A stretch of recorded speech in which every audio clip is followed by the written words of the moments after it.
It starts long before you ever hear the word weak. It starts when you are small, still learning what love feels like, still trusting that adults know what they're doing. It starts in a living room, or a kitchen, or a bedroom where the rules of the world are written by one man, your father. Maybe he wasn't cruel in the obvious way. Maybe he wasn't violent. Maybe he never raised his hand. Maybe that's what confused you the most, the way he could break you without ever touching you. Maybe he was silent, cold, distant. A man who lived in the same house as you but felt 1,000 miles away. A man you spent your entire childhood trying to impress, trying to reach, trying to soften, but never succeeded.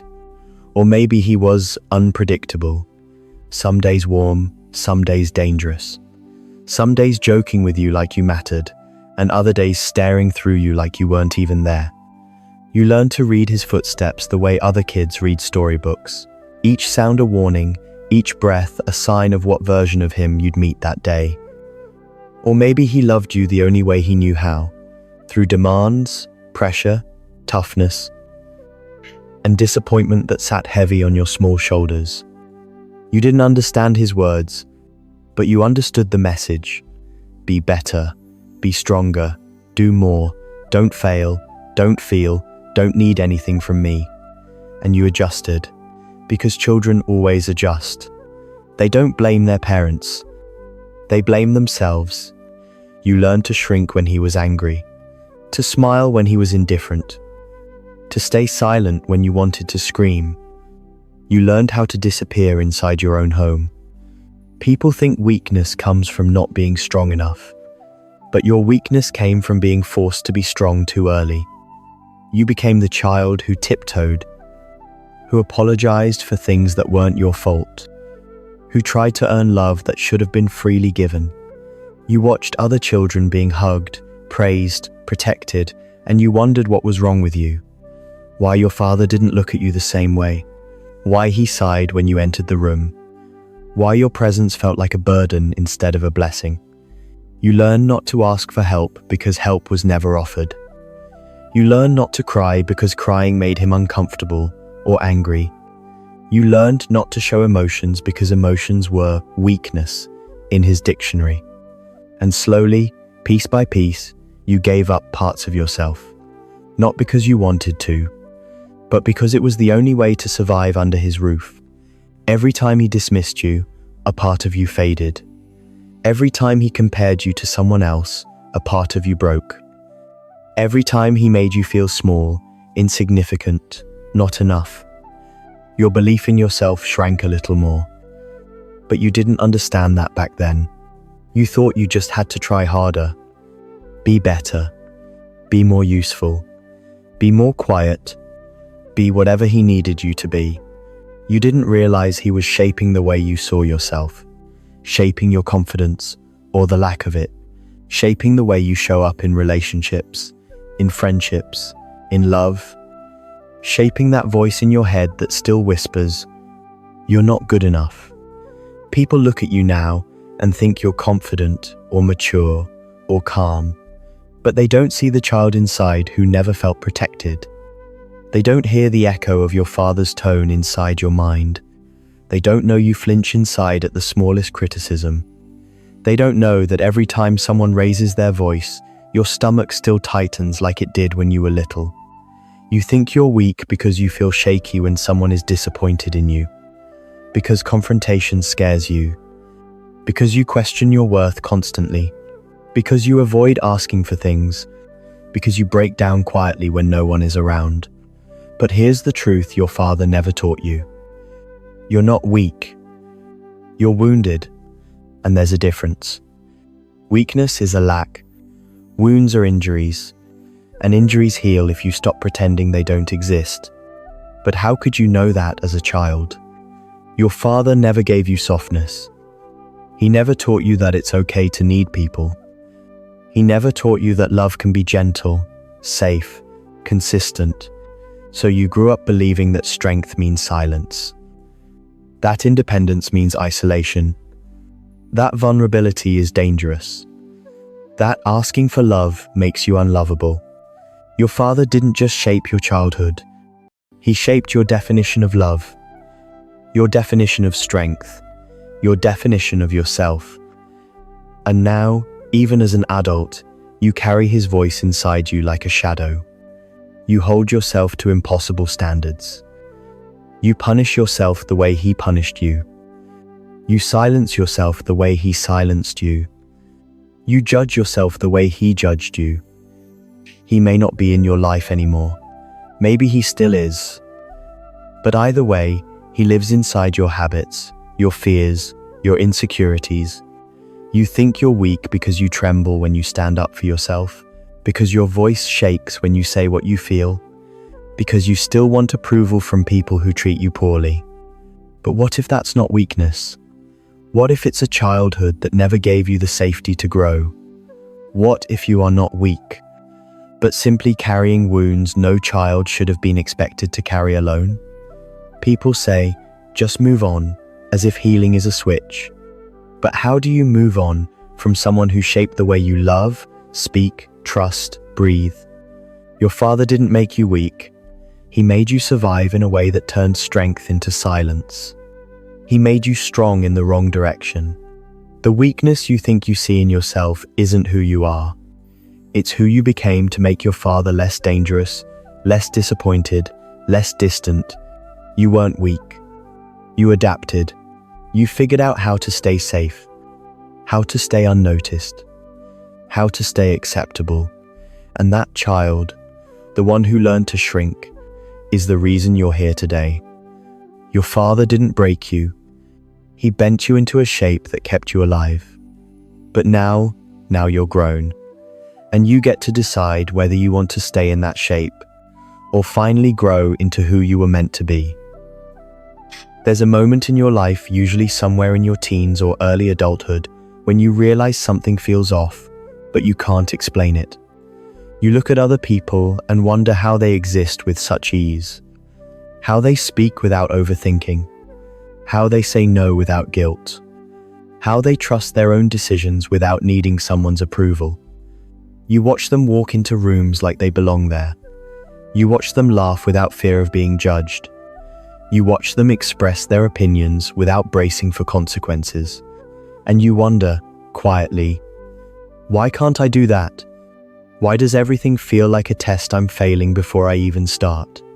You don't realize it yet, but you are still living in your father's shadow, not the real man, but the version of him that grew inside your mind. The voice that tells you to be careful, to be quiet, to not draw attention, to not upset anyone, to get it right the first time, to perform instead of exist. You don't notice how many pieces of yourself you've edited out of your personality, how many dreams you never chased because you were taught to doubt yourself, how many times you stepped aside so someone else could shine because deep down you never believed you deserved to stand in the light. And it hits you in small ways. When someone compliments you and you don't know how to respond, when someone asks your opinion and your mind goes blank, when someone loves you and you feel uncomfortable, like you've been given something you didn't earn, you keep telling yourself you're just shy, just introverted, just cautious. But that's not the whole truth. The truth is, you never learned how to feel safe being seen. Your father taught you that visibility invites criticism, that vulnerability invites rejection, that emotions invite discomfort, that your needs are negotiable, that your voice should be small enough to never threaten his authority or his ego. So when you try to speak now, the words get stuck. When someone raises their tone, you freeze. When conflict happens, you shut down. Not because you are weak, but because once upon a time, reacting was dangerous. You flinch at things that others shrug off. A sharp tone, a disappointed sigh, a long pause before someone answers you. Your heart races before your mind catches up. Your instinct is still to scan for danger, even when there isn't any. People don't understand that kind of exhaustion, the kind that comes from constantly watching your own behavior like a guard at a prison door. You monitor your expressions. your tone, your body language, your timing, your worth. Your entire existence becomes something to manage instead of something to live. You became an adult, but your childhood rules never expired. You think you're calm, but really, you're guarded. You think you're independent, but really, you don't trust anyone to take care of you. You think you're easygoing, but really, you learn not to have needs. You think you're resilient, but really, you're numb. You think you're weak, but really, you've been strong for so long that you can't feel it anymore. And this weakness people accuse you of? This softness you hate? This fear that embarrasses you? It's not your nature. It's your childhood speaking. Your father taught you the world through his wounds, not through truth. He taught you love through absence, strength through silence, confidence through criticism, masculinity through fear, femininity through obedience, humanity through hardness. And now you carry it all the weight of a man who never learned how to deal with his own life. So he placed the pieces onto yours. However, there's something you've never considered. You didn't become weak because he broke you. You became weak because you were too young to understand that his flaws weren't your fault. Children don't see parents as people. Children see parents as truth. So if he ignored you, you assumed you were unworthy. If he yelled, you assumed you were wrong. If he left, you assumed you were unlovable. If he demanded perfection, you assumed you were never enough. If he showed affection only when you achieved something, you assumed your value depended on your performance. That's not weakness. That's programming. You were trained to doubt yourself before you even had the chance to know yourself. And that training shapes everything. How you love, how you speak, how you fight, how you forgive, how you choose friends, how you choose partners, how you let people treat you, how you treat yourself. Sometimes you hear his voice in your head and don't even realize it. Don't be dramatic. Don't be sensitive. Don't talk back. Don't expect too much. Don't embarrass me. Don't fail. You live by rules that were never meant to protect you, only to protect his comfort. So, how could you not grow up feeling weak? How could you not feel fragile when your childhood taught you fragility? How could you not feel unsure when certainty was never modeled for you? The irony is painful. The weakness you hate in yourself is actually the wound he left behind. And the traits you blame yourself for, your hesitation, your anxiety, your people-pleasing, your fear of anger, your quietness, were survival strategies. You call them flaws, but they were your childhood armor. If you tremble during arguments now, it's because you learned early that loud voices meant danger. If you avoid expressing your needs, it's because every need you had was ignored or punished. If you freeze when someone asks what you want, it's because nobody ever cared enough to ask you when you were young. You're not weak. You're conditioned. You're not broken. You're still carrying the weight of someone else's pain. But here's the part no one tells you.